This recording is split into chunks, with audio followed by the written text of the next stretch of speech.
میری شادی کو ابھی چند ہی دن گزرے تھے کہ اتوار کے روز میرا شوہر دوپہر کو کہیں چلا گیا تھا۔ نئی نئی شادی ہوئی تھی، اس لیے میں روز ہی شام کو تیار ہو جاتی تھی۔ آج ہی میں نے ایک خوبصورت جوڑا پہنا تھا، تیار بھی ہوئی تھی، لیکن جب میرا شوہر فواد شام کو گھر آیا تو اس کے ہاتھ میں شاپنگ بیگ تھا۔ اس نے وہ شاپنگ بیگ میرے ہاتھ میں تھمایا اور بولا اسے پہن کر تیار ہو جاؤ۔ میں نے حیرت سے فواد کی طرف دیکھا۔ میں نے کہا میں پہلے سے ہی تیار ہوں۔ وہ کہنے لگا کہ جو جوڑا میں ابھی تمہارے لیے لایا ہوں اسے پہنو اور تیار ہو جاؤ۔ میں شاپنگ بیگ لے کر اپنے کمرے میں آ گئی۔ جب میں نے وہ جوڑا دیکھا تو دیکھ کر میری آنکھیں دنگ رہ گئی۔ وہ تو بہت زیادہ فینسی اور قیمتی قسم کی میکسی تھی۔ میں نے کہا فواد یہ تو بہت زیادہ فینسی ہے۔ فواد کہنے لگا کہ میرے دوست کی ہر پارٹی ہے، اس لیے جلدی سے تیار ہو جاؤ۔ اتنی قیمتی اور فینسی میکسی لانے کی فواد کو کیا ضرورت تھی؟ میری شادی پر فواد نے بری میں ایک جوڑا بھی نہیں لگایا تھا۔ کہتا تھا میری گنجائش نہیں تھی، اور اب بہرحال میں نے وہ میکسی پہن لی۔ ویسے بھی میں ایک خوبصورت قسم کی لڑکی تھی۔ گرے سلور میکسی نے تو میرے حسن کو چار چاند لگا دیے تھے۔ میں نے میک اپ ٹچ دینے کے بعد اپنے بالوں کا جوڑا بنانا شروع کیا تو فواد میرے کمرے میں آ گئے۔ میرے قریب آ کر مجھے سر سے پیر تک دیکھنے لگے، پھر کہنے لگے کہ باقی سب تو ٹھیک ہے، اپنے بال کھلے رہنے دو، ہوشربا لگوں گی۔ ان کی تعریف پر میں چمپ سی گئی تھی۔ میں بالکل تیار تھی۔ میں نے بالوں کو کھول کے برش کیا اور الماری سے بڑی سی چادر نکالنے لگی تاکہ خود کو لپیٹ سکوں۔ یہ دیکھ کر فواد نے مجھے فوراً سے ٹوک دیا۔ کہنے لگے یہ کیا کر رہی ہو؟ قیمتی میکسی کا سارا لک خراب ہو جائے گا۔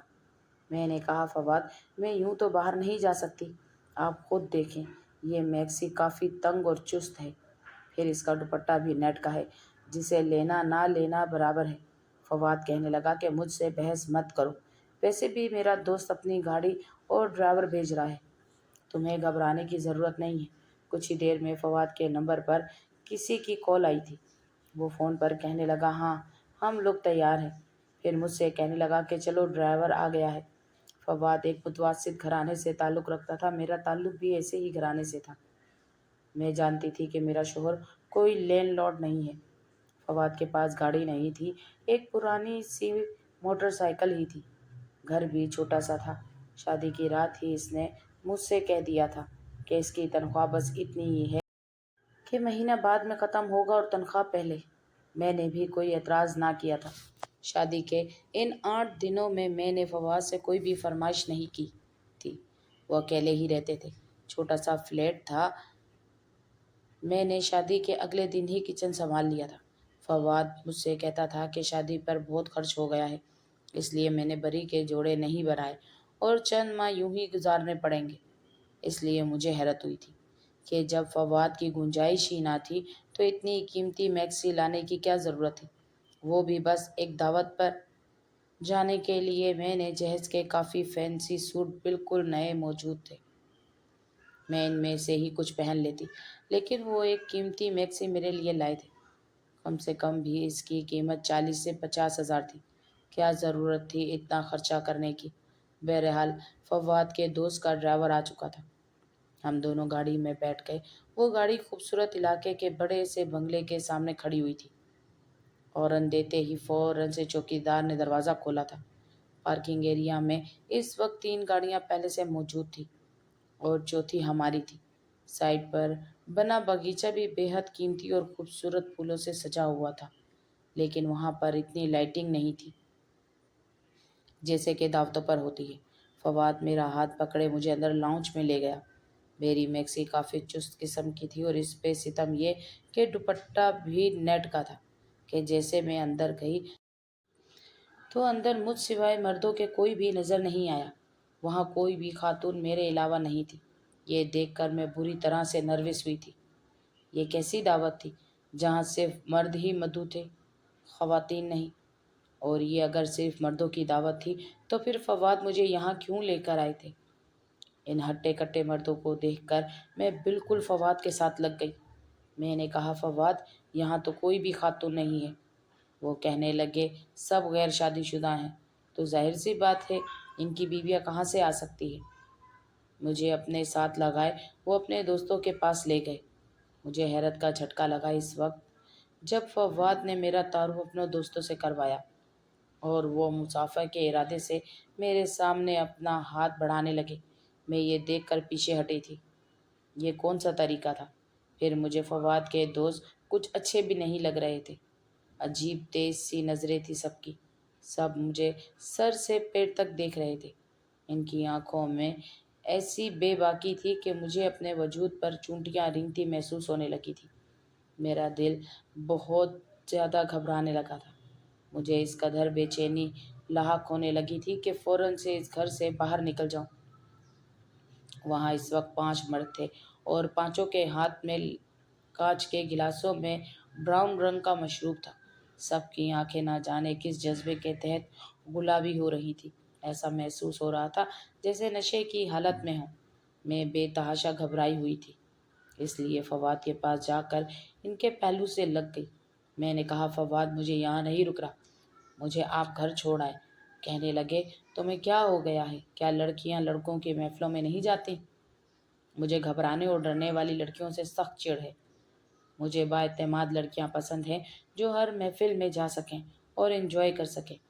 اس لیے یہ ڈرپوک لڑکیوں کی طرح ریئیکٹ کرنا بند کرو۔ یہ کہہ کر انہوں نے مجھے بازو سے پکڑ کے خود سے پیچھے کیا تھا۔ میں تو فواد کا رویہ دیکھ کر ہی تذبذب کا شکار ہو گئی تھی۔ میری آنکھوں میں آنسو بھر آئے تھے۔ اس سے پہلے میں رو دیتی، فواد کا ایک دوست میری جانب بڑھا اور کہنے لگا، بھابھی آپ کیوں پریشان ہو رہی ہیں؟ میری بیوی دوسرے شہر اپنے میکے رہنے گئی ہے اور باقی دوست سب کنوارے ہیں۔ 1-2 سال رک جائیں، ان سب کی بھی شادیاں ہو جائیں گی تو سب کی بھی بیویاں آ جائیں گی۔ اب اگر ہماری بیویاں نہیں ہیں تو ہم کیا کریں؟ ملنا جلنا چھوڑ دیں۔ ہم نے تو آپ کے لیے بہت اچھے کھانے کا اہتمام کیا ہے۔ اس کا اندازہ مذاق اڑانے والا تھا۔ پھر وہ فواد سے کہنے لگا، آؤ فواد، ڈائننگ روم میں چلتے ہیں، کھانا بالکل ریڈی ہے۔ میں فواد کا ہاتھ زور سے پکڑے ڈرائنگ روم کے ٹیبل تک پہنچی تھی، جہاں پر مختلف قسم کے لوازمات بھرے پڑے تھے۔ میں فواد کے ساتھ یہ ٹیبل پر بیٹھ گئی۔ فواد کے باقی دوست بھی سامنے کی کرسیوں پر بیٹھ کے اس کا جو دوست میزبان تھا وہ میری پلیٹ میں مختلف قسم کی ڈشز ڈال رہا تھا۔ کہہ رہا تھا، بھابھی یہ بھی کھا کے دیکھیں، وہ بھی کھا کے دیکھیں۔ کھانا واقعی بہت لذیذ تھا اور مجھے وہ بھی بھوک بھی بہت لگی تھی۔ عجیب بات تھی، جیسے جیسے میں کھانا کھا رہی تھی میری آنکھیں نیند سے بند ہونے لگی تھی، لیکن میں اپنا ہاتھ بھی نہیں روک پا رہی تھی۔ کھانے کی لذت ہی کچھ ایسی تھی۔ کھانا کھاتے کھاتے ہی مجھے لگا کہ جیسے میں یہیں سو جاؤں گی۔ میں نے خمار آلود نظروں سے فواد کی طرف دیکھا، جو اس وقت مجھے ایک کی بجائے 4 نظر آ رہا تھا۔ میں نے کہا، فواد اب گھر چلو، مجھے نیند آ رہی ہے۔ وہ کہنے لگا، ہاں چلو۔ یہ کہہ کر جیسے ہی میں اپنی کرسی سے کھڑی ہوئی، لڑکھڑاتے ہوئے فواد کی باہوں میں گر گئی تھی۔ بس 1 منٹ لگا تھا مجھے اپنا ہوش سے غافل ہوتے ہوئے۔ صبح جب میری آنکھ کھلی تو میرا سر پوری طرح سے چکرا رہا تھا۔ بامشکل ہی اپنی آنکھیں کھولی تھی۔ میں اپنے کمرے میں موجود تھی، ابھی بھی اسی میکسی میں ملبوس تھی، جو اب مجھے اپنے وجود پر بری طرح سے چبھ رہی تھی۔ میں نے بڑی مشکل سے اٹھ کر بیٹھنے کی کوشش کی۔ مجھے لگا جیسے میرا وجود میرا ساتھ نہ دے رہا ہو۔ میرے پورے وجود میں درد کی ٹھیسیں اٹھ رہی تھی۔ بامشکل میں نے اپنے دکھتے وجود کو کراؤن سے ٹیک لگا کر بیٹھنے پر مجبور کیا تھا۔ پتہ نہیں کیوں میں چور چور ہو چکی تھی۔ مجھے اپنے اندر ایک عجیب سی کمزوری سی محسوس ہو رہی تھی۔ میں نے دیکھا تو میرا سارا زیور اترا ہوا تھا اور ہاتھوں میں جہاں میں نے چوڑیاں پہنی تھی وہاں پر خروچوں اور زخموں کے نشان تھے۔ یہ دیکھ کر مجھے حیرت ہوئی تھی۔ میں بھی ٹھیک سے اپنے ہوش و حواس میں بھی آئی بھی نہیں تھی کہ جب فواد ٹرے میں بے تکلف ناشتہ لے کر اندر داخل ہوئے۔ بہت خوش لگ رہے تھے۔ مجھ سے کہنے لگے، دیکھو آج میں تمہارے لیے حلوہ پوری کا ناشتہ لایا ہوں۔ میں نے کہا، پتہ نہیں فواد، میرے جسم میں بے تحاشا درد ہے۔ میری بات پر وہ فکر مند ہونے کی بجائے مسکرانے لگا۔ کہنے لگا، رات تم بہت زیادہ خوبصورت لگ رہی تھی، پھر مجھ پر بے ہوش ہو کر گر بھی گئی تھی، اس لیے گھر آتے ہی میری یہ نیت تم پہ خراب ہو گئی تھی۔ فواد کافی شوخ مزاجی میں تھا۔ میری نظریں خود بخود جھک گئی۔ کہنے لگا، تم ناشتہ کرو، میں تمہارے لیے درد کی دوا اور گرما گرم چائے لاتا ہوں۔ پھر یہ درد بھی آدھے گھنٹے میں ٹھیک ہو جائے گا۔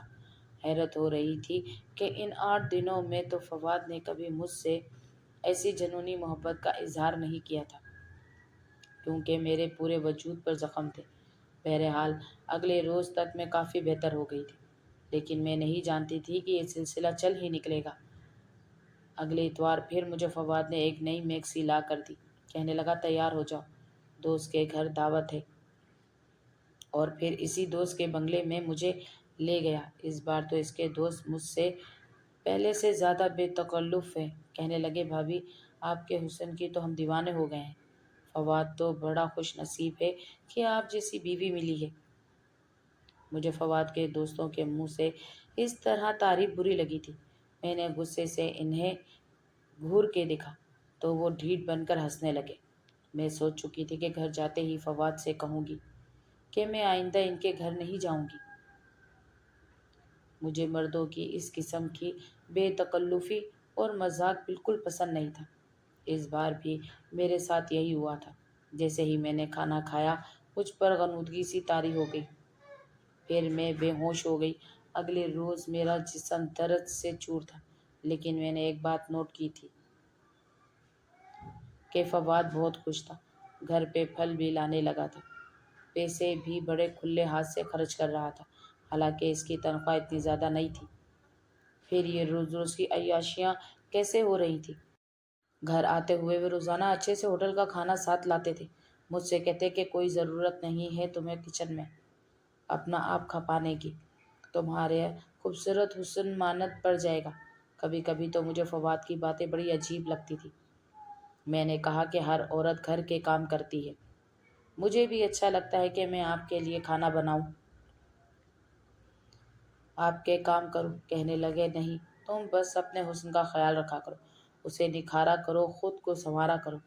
تم نہیں جانتی کہ تمہارا حسن میرے لیے کتنا اہمیت رکھتا ہے۔ میرا ہاتھ تھامے وہ مجھ سے ہی محبت بھری باتیں کرتے تھے، کہتے جانتی ہو تمہیں میں نے پانے کے لیے کتنے پاپڑ بیلے ہیں۔ یہ بات سن کر مجھے حیرت ہوئی تھی، کیونکہ ہمارا رشتہ تو ایک رشتے کروانے والے کی توسط سے ہوا تھا۔ میں نے تو پہلے کبھی فواد کو نہیں دیکھا تھا۔ میں نے کہا کیا مطلب؟ میری بات پر وہ ہنسنے لگے، کہنے لگے میں نے تمہیں ایک مال میں شاپنگ کرتے دیکھا تھا، میں تمہیں دیکھ کر ہی تم پر فدا ہو گیا تھا، وہیں سے میں نے تمہارا پیچھا شروع کر دیا، تمہارے گھر دیکھا، پھر معلوم ہوا کہ تمہاری اماں تمہارے لیے رشتہ دیکھ رہی ہیں۔ یقین جالو سمیہ، یہ سن کر تو مجھے بہت ڈر لگا تھا کہ کہیں میں تمہیں کھو نہ دوں۔ کہنے لگے ایک بار میں تمہارے گھر سے باہر ایک رشتے والی کو نکلتے دیکھا، پھر میں نے اسے کہا اگر وہ میرا رشتہ تم سے کروا دے تو میں اسے اچھی خاصی رقم دوں گا۔ وہ میری بات مان گئی اور یوں میرا رشتہ تم سے ہو گیا۔ میں تو فواد کی بات سن کر حیرت سے آنکھیں پھاڑے اسے دیکھ رہی تھی۔ مجھے نہیں پتا تھا کہ میرا شوہر مجھ سے پہلے سے محبت کرتا تھا، مجھے پانے کے لیے اس نے اتنا سب کچھ کیا۔ میرے دل میں فواد کی اور بھی محبت اور قدر بڑھ گئی تھی، لیکن میں نہیں جانتی تھی کہ سچ تو کچھ اور ہے۔ اس اتوار کو جب مجھے فواد نے پھر سے قیمتی جوڑا لا کر دیا تو میں نے کہا نہیں فواد، مجھے آپ کے کسی دوست کی دعوت پر نہیں جانا۔ میری بات سن کے ان کے چہرے کے تاثرات ایک دم سے بدلے تھے، مسکراہٹ غائب ہو گئی اور چہرے پر سختی آ گئی تھی۔ کہنے لگے کیا مطلب ہے تمہارا؟ وہ لوگ اتنی چاہت سے تمہیں بلاتے ہیں۔ میں نے کہا نہیں، مجھے نہیں جانا۔ نہ جانے وہ کیسا مجھے کھانا کھلاتے ہیں کہ کھاتے ہی مجھے نیند آ جاتی ہے اور صبح میری بہت بری حالت ہوتی ہے۔ 2 دن تو میں چلنے پھرنے سے قاصر ہو جاتی ہوں، اور پھر وہاں پر صرف مرد ہی تو ہیں، میرا وہاں کیا کام؟ آپ کو جانا ہے، آپ دوستوں کے ساتھ وقت گزارنا ہے، آپ جائیں، لیکن میں نہیں جاؤں گی۔ یہ کہہ کر میں اپنے بیڈ پر بیٹھ گئی۔ میں نہیں جانتی تھی کہ میرا انکار مجھے اتنا مہنگا پڑ سکتا ہے۔ فواد بہت غصے سے میرے پاس آئے، میرا بازو پکڑ کے بری طرح سے دبوچ کر کہنے لگے اب تک تم نے میری محبت دیکھی ہے، بہتر ہے کہ میری محبت ہی دیکھو۔ مجھے انکار نہیں چاہیے سمیہ، اگر تم نے میری کسی بات سے بھی اختلاف کیا تو تم نہیں جانتی کہ میں غصے کا کتنا پاگل انسان ہوں۔ یہ کوئی اتنی بڑی بات تو نہ تھی جو میں نے اسے کہی تھی، لیکن فواد کا غصہ تو یوں تھا جیسے واقعی میں مجھے جان سے مار ڈالیں گے۔ اپنی سرخ آنکھیں، وہ آنکھیں گاڑے بڑے غضبناک لہجے سے کہہ رہے تھے۔ میرا دل تو اپنے شوہر کا یہ روپ دیکھ کر کانپ سا گیا تھا۔ میں نے پھر کوئی اختلاف نہیں کیا اور وہاں چلی گئی، لیکن مجھے یہ سب اچھا نہیں لگ رہا تھا۔ نہ جانے کیوں ٹیبل پر مجھے مزے کے کھانے بھی مجھے آج برے لگ رہے تھے، کیونکہ یہ مجھے ہوش و حواس سے غافل کرتے تھے۔ میں نے بہت کم سالن اپنی پلیٹ میں ڈالا تھا اور لگا لگا کر نان کھا رہی تھی، لیکن جیسے ہی فواد کے دوست کی نظر مجھ پر پڑی، کہنے لگا، بھابھی کیا بات ہے، آپ کھانا ٹھیک سے نہیں کھا رہی؟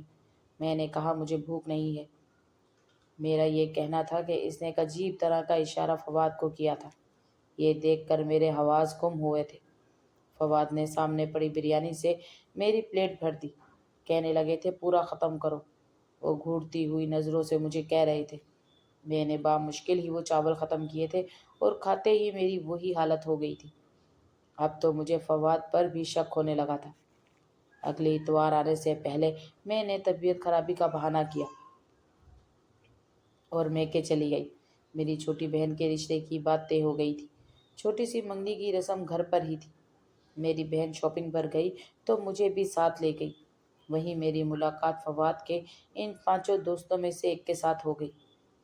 وہ باتوں کے دوران بار بار میری بہن کو دیکھ رہا تھا۔ کہنے لگا، بھابھی اس بار ہمارے گھر آئیں تو اپنی بہن کو بھی ضرور ساتھ لائیے گا، یہ بھی آپ کی طرح بڑی کمال چیز ہے۔ مجھے اس شخص کی باتیں بہت بری لگی۔ میری بہن بھی اسے گھور کر دیکھنے لگی۔